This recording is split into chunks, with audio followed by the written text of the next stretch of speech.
how does this class make you feel? Like, how do you feel about Hip Hop 101? How do I feel about Hip Hop 101? Man, carefree.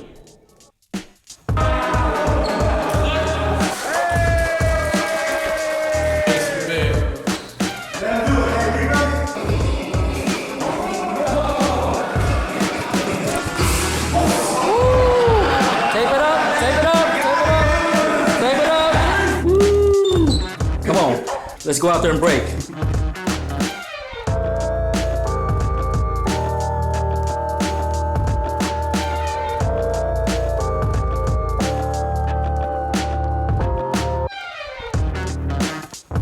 Let me see you do some moves now. No, moves for you. Moves for you, come on.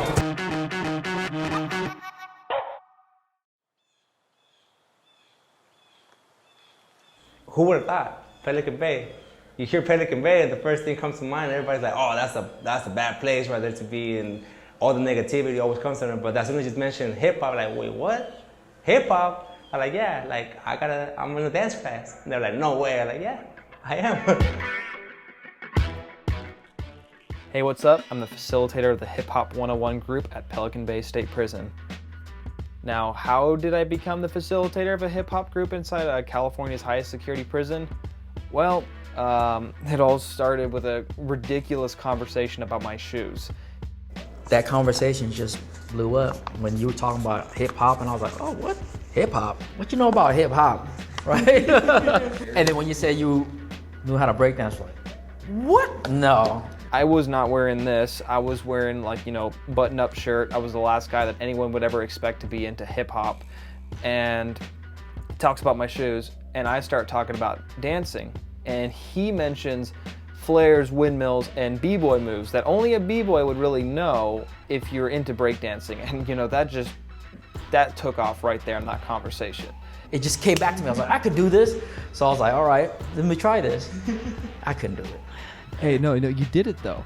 Yeah, but if you had that day, if you recorded that day, you would have seen, bam! I remember the next week you were just like, they run groups. Like, anyone can run a group. And I said, I thought there was like a whole process. And everybody like, no. You need to start this breakdance group. And then for a while, you were encouraging it.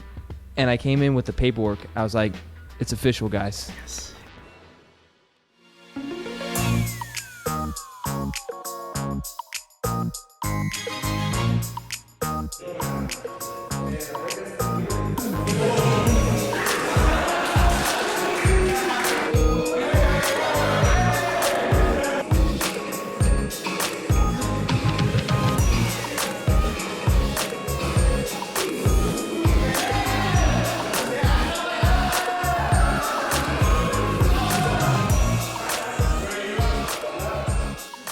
I've been in Pelican Bay for 20 years. I got here in 2000, and Pelican Bay was Pelican Bay when it was ugly as all crap, and I got to see the transformation. And this is the most free I ever feel. When they ask me why am I in here, I go, man, it's like I'm 9 years old and I'm going to the playground. I'm gonna fall, I'm gonna get hurt, and I'm gonna laugh the entire time. I get to be who I want to be, no matter how dorky or how many mistakes I make. I feel comfortable here. I mean, just before I even came to the actual class, it was just like, yeah, right, a hip-hop class in Pelican Bay? Okay, I mean, we'll give it a shot. Within the first 30 minutes of the actual session, man, it was just, everything disappeared, everything disintegrated. All there was the music and just the movement of me dancing and just having fun, man. It's like the universe just came back, like the time frame just went back to my childhood, and I was like, no way. Time just flew. You put the music on, you were teaching us moves, and just everything just flooded back like, okay. The free world, or even in here, there's stresses that come from every angle, every direction, and there has to be some forms of release. When you hear good music, you're just like, oh yeah, it's a dope beat. Yeah, it's a dope beat right here. But then when you bring a group of guys, we're a huge diverse group of guys, right? Yeah. We come in there from all walks of life. We hear good music sometimes that bring us back to, the days when we were, just moving and grooving. And I just felt so comfortable in there with everybody, and not have to think about prison. It was an escape for me. Like, it was freedom to be in there and not think about all these other things that, you know, burden us every day, and just to let loose and have fun and laugh and dance, right? It was freedom. It was fun. I mean, that's what hip hop always has been represented, is an escape. But it wasn't the program, it wasn't the hip hop that was so pivotal in what was happening. It was the relations that were created. It was the sense of, you make people feel comfortable, you make people feel good about the area that they're in, and they're gonna wanna do better with their lives just naturally.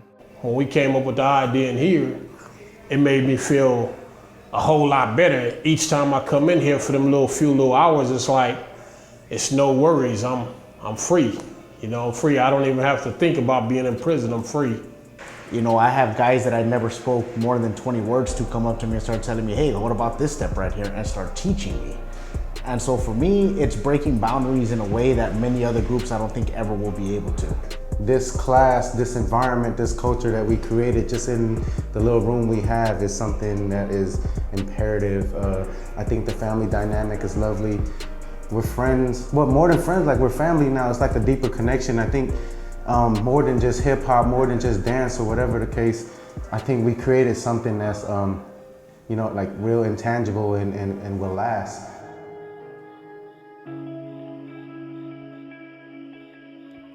It was a pretty emotional last week for the program, but I feel that we all learned something very valuable by participating in this group. You know, that was essentially that we had created this safe environment for everyone to thrive in. You know, this program brought people together from all walks of life. It built this community inside a maximum security prison and showed that something as easy as dancing had the ability to heal those in an environment as tough as Pelican Bay. And remember this, you created a path that we can take, something to be happy for in Pelican Bay. So when we're feeling sad and down there and lonely, we'll turn up the music and we'll start breaking. Breaking, breaking. Breaking, breaking, breaking, breaking. I hate that Collin's leaving, but Collin, you know, I wanted to know from the bottom of my heart, I really appreciated you, you know, and what you brought to us, you don't know. A lot of people don't know what you did for us. You helped us heal, because giving us a chance to dance and express ourselves, you stopped a lot of people from being out there in the yard catching 115s or trying to hurt one another. By you doing this, you gave me a chance to release my demons and better myself, and I'm gonna carry that with me the rest of my life. You know what I mean? I'm gonna always remember this.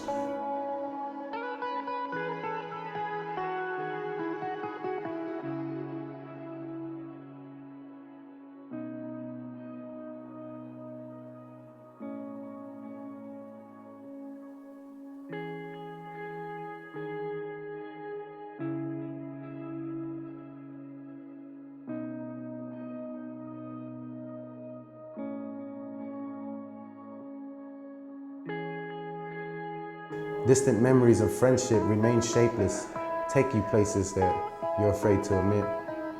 But I forget that ultimately, it doesn't really matter. If what truly matters is life. And in life, you just don't know. And that's okay, right?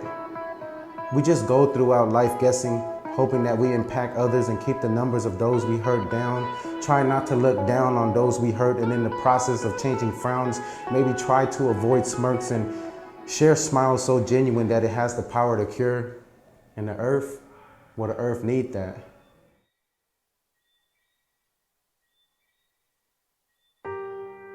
Two years had gone by since our last dance. By this time, many of the participants had been transferred to other institutions, continued their rehabilitative journey elsewhere, or, you know, already paroled. And I just kept finding myself reflecting on this program in Pelican Bay. I kept wondering, did it really have an impact? And it was at this moment that, you know, I got a call from Los Angeles. It was David. He had paroled. The first thing that we talked about was the program. 2 years later, and he's still talking about those 8 months in Hip Hop 101. I don't know, like, we choose to be positive, and when we're in a positive state, like, we attract other positive people, and then that positive circle just continues to grow and grow and grow. And I think if we can continue to exhibit that positivity, even in the midst of despair and, pain and hurt, like, it comes down to hope. I decided to use the footage from Pelican Bay and start to continue my journey to see how much of an impact this program had. And since David had such a close relationship with Kalina Toch in the hip-hop program in Pelican Bay, I felt that it was a perfect opportunity for us to go and see him at Lancaster State Prison, which was only 1 hour away.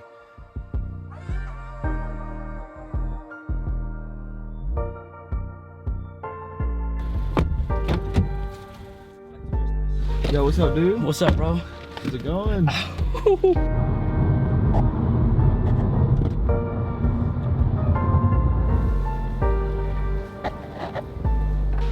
Where we at right now, man? Lancaster State Prison. How do you feel? We're in the warden's visitor parking spot right in front of the admin building. Nervous at all, being back? And I'm in regular street clothes. How does it feel to be able to walk in, walk out as a free person? I don't know, I'll tell you that afterwards.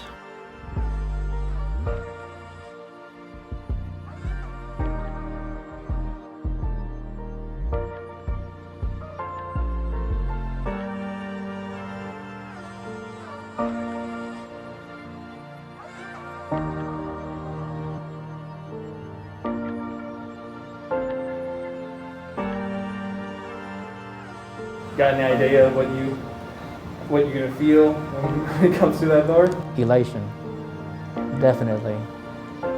That's my best friend. What's up? Oh, I love you, brother. Get over here, man. So good to see you, man. I thought I was never gonna see you again until I get out. Look, you still got it? You like this? Homemade? $20. $20. It's good though. It's straight. Nice and fancy David? shoes. Man, miss you, bro. I miss you more, brother. Tell me about the experience from Pelican Bay hip hop program and just how goofy that was. Dope, right? It was the program, because that was the one program where, like, I didn't have to worry about doing good or like representing for Pelican Bay, or I didn't have to bust down in front of the board. Like, I can just go in there, listen to some Debbie Deb, and was like, okay, this is what it is, and kind of like, And it helped cultivate community. That was the thing, right? Yeah. The diversity in there, to be with so many different group segments, right?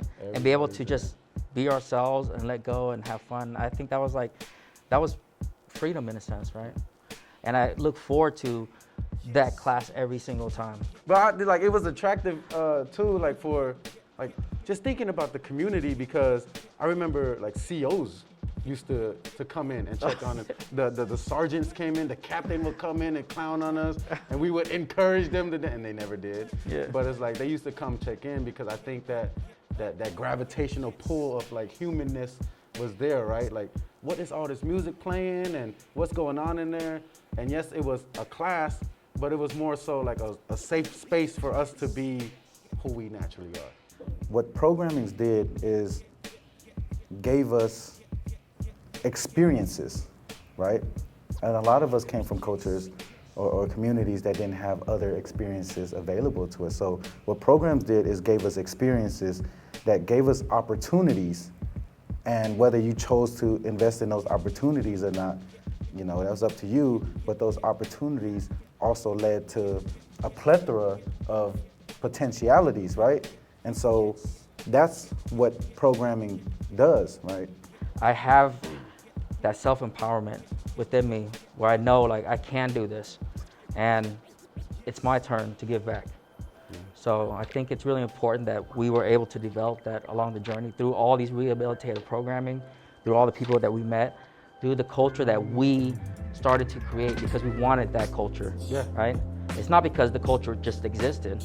Sometimes it does, but we have to be a part of that culture. We have to be a part of that change. This is the closing footage. Hi, my name is Kalina Toch, and I approve this message. Wow. Look at who it is. Yeah, David.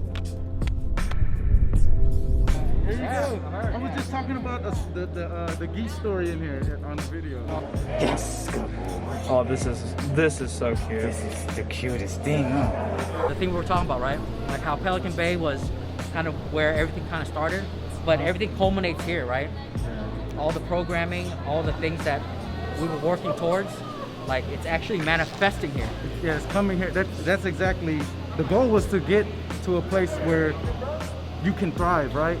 And it was partially to create Pelican Bay as that place, and also to get to a place where all of that work came to fruition.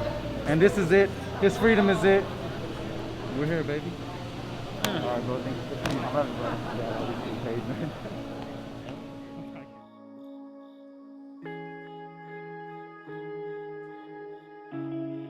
How do you feel after coming out of Lancaster? Surreal. Being able to see him, it's been so long. It's crazy, and see all these other individuals doing what they need to do to come home. And I know I'm out there doing what I need to do to help, because I'm representing for all the people that are behind the walls right now. I have to be an example so that the people out in society can see, like, hey, they're not all monsters. They can transform their lives if given the chance.